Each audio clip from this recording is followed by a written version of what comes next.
الله الرحمن الرحیم. ګران قدرمن کتونکو، دا وخت په تانه غالېږي کې موجود یم.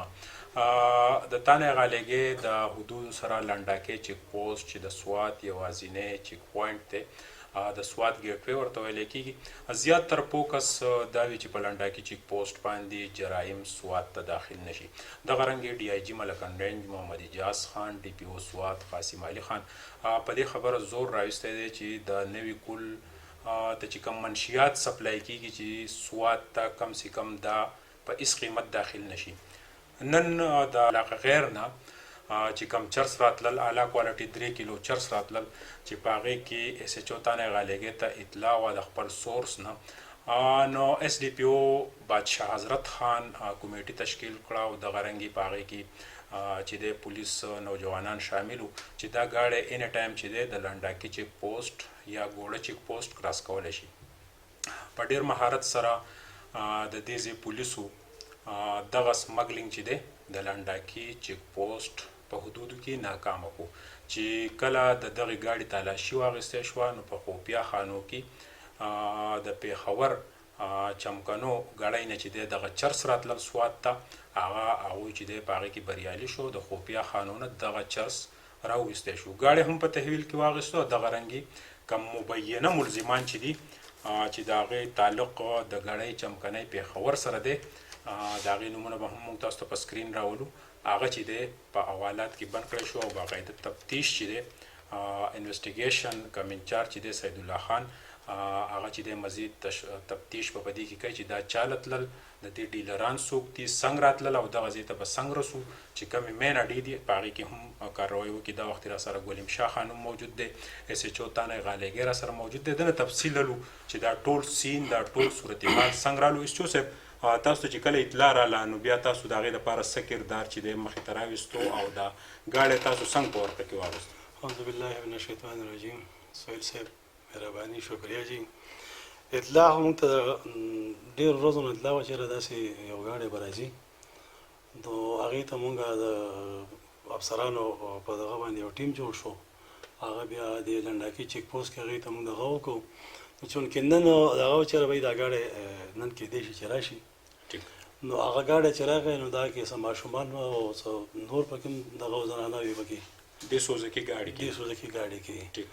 نو دې کې دوی چې کله هغه څه واړه واړه ترې کوز کړلو او د دې دغه یې شروع کړو. دننه د دې د سیټونو د خوپیا خانې وې د سوزکي د ډرایور نه شاته چې د هغې دغه یې شروع کړه تالاشون د هغې دغه نه دا 3 پیکټه چرس راووته چې ستاسو د وړاندې پراته دي. او یسو صاحب دا راته ووایه چې دا ماشومان دا کوم سورلی چې دوی کېنولي د دې دپاره چې یاره پولیس په موږ چې دی شک ونه کړي. دا هم د دې دپاره دا ماشومانه دا زنانه دا د دې لپاره کېدولي چې دا ګاډی به موږ په چیک پوسټ کې به موږ ځو، لکه دا خو د پېښور نه روان شوي دي. نو دا خو به داسې په هر ځای لکه دا مثلا شیرګړ باندې به راغلي دي، مختلف چیک پوسټونه یې کراس کړي باندې راغلي دي. او په دې زموږ خو لکه دغه ډېر زیات احترام کوو د ماشومانو او زنانو چې ګاډي کې مونږ وینو نو مونږ لکه زنانه دي پکې او پرېږدی کیږي. او لنډاکي چیک پوسټ مشهور هم په دې دی چې یاره څوک ټورسټ یا هغوی ته طریقه وښایي چې کالام ته دا روډ استعمال کوي یا تاسو دا طریقه وکړئ. او دغه رنګې د کرایم کې چې دی هم هغوی کردار ادا کوي، ډېر زیات د کردار په کرایم کې مونږ په دې لنډاکي چیک پوسټ کې ادا کوي. بل د مېلمنو چې دی د مونږ ډېر زیات احترام کوو. هغوی ته زیات تر دلته د پنجاب او د مېلمانه راځي نه هغوی د کالام یا د بحریان او داسې د مرغوزار د دې طرفونو تپوسونه کوي. هر سړي ته موږ خپل دغه ښیو. ظاهر شاه خان دا راته هم وایي چې ستاسو د راتګ سره دا لویه کارروایي دا ولې چې دومره لوی پیمانه باندې چرس راتلل او سوات ته کنټرول شوي هم دي، بلکې ایجنسي چې د په هغې کې هم د هغه ځای کوم واکمن چې دی هغوی کمې راویستی دا وختي منشیات که میلاویږي هم خو ډېر زیات په مشکل باندې.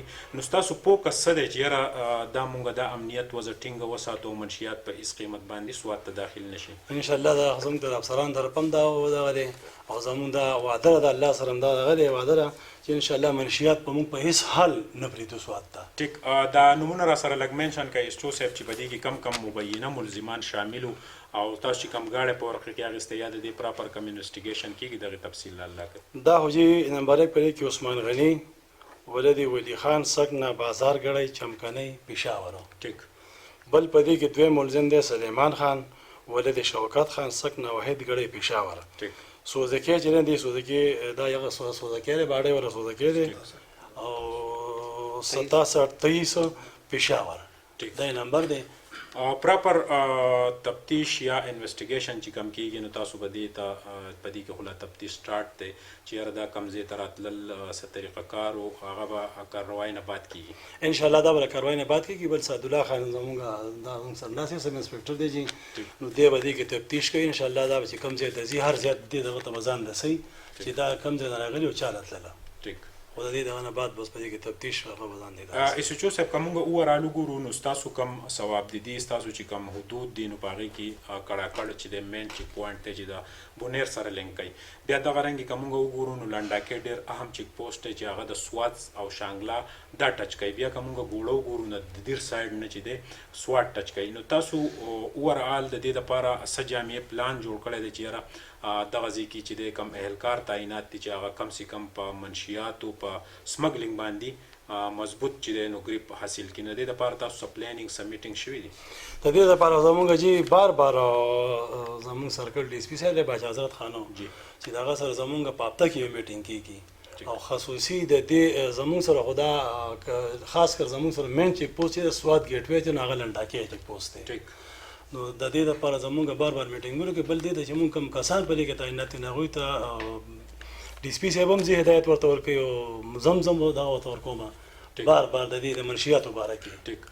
ایس ایچ او صاحب اخرنی کوېسچن درنه کومه کم پراپر زمونږ کیپیټل بازار چې دی د بریکوټ نو په دې باندې څنګه په عام کپړو کې څه اهلکار تعینات دي چې یاره دلته کې کم هلکا پولکا کم میسج راځي چې یاره دلته کې دغه وشو نو په هغې دپاره ستاسو څه نګراني شته؟ بالکل دی کې زمونږ بریکوټ بازار کې زموږ په سپینو کپړو کې پولیس تعینات دي او هغه ګرځي د دې بل د هغوی د علاقې کې د خلکو سره هم رابطې دي نو چې څه داسې دغه کېږي نو هغوی مونږ ته اطلاع راکوي او په هغې باندې بر وخت کاروایي کوو. کور مو آباد را سره ناست ایس ایچ او تانه غالیګی زید شاه خان ورسره انویسټیګیشن انچارج سیدالله خان ګلیم شاه خان او دغه رنګې په چیک پوسټونو تعینات د پولیس هغه نوجوانان چې هغه د دې ځای د ولس د دې ځای د بچو د مستقبل د روښانه کېدو دپاره شپه ورځ هم دغه محنت کوي چې یاره منشیات هم داخل نشي نور جرایم هم ونه شي. زموږ د سب ډویژن بریکوټ دا وختي اوورال صورتحال دا دی چې کافي کمی راغلی دی خو بیا هم کم ځای چې بني ادم انسانان یې هلته کې واړه واړه جرمونه ضرور کېږي. عام پبلیک له هم پکار دی چې د پولیسو سره کومک وکړو دوی په ټایم باندې خبر کو او په ارد ګرد ماحول باندې هم نظر وساتو. دا وخت ډي پي او سوات قاسم علي خان فوکس دا دی چې سوات ته په هېڅ قیمت باندې منشیات چې دي هغه داخل نشي. نو دغه رنګې درې زموږ سره چې کوم چیک پوسټونه دي کوم چې موږ ذکر وکړو د کړاکړ چیک پوسټ چې د بونیر سره لینک کېږي ورسره د سوات اهم چیک پوسټ لنډاکې چې د سوات او شانګله ټچ کوي دغه رنګې د ګوړې چیک پوسټ چې دی په هغې باندې هم نګراني سخته کړې شوې ده او دا وختي د ایس ډي پي او باچا حضرت خان په نګرانۍ کې د پولیسو ټیمونه چې دي هغه کار کوي او کوم په عام کپړو کې چې تعینات اهلکار دي هغه د روزانه په بنیاد باندې سټریک انفارمیشن چې دي د پولیسو سره شیر کوي نو عام پبلیک دې هم د پولیسو کومک وکړي. د کیمرامین عزت حسین سره سهیل باچا بریکوټ غالیګی.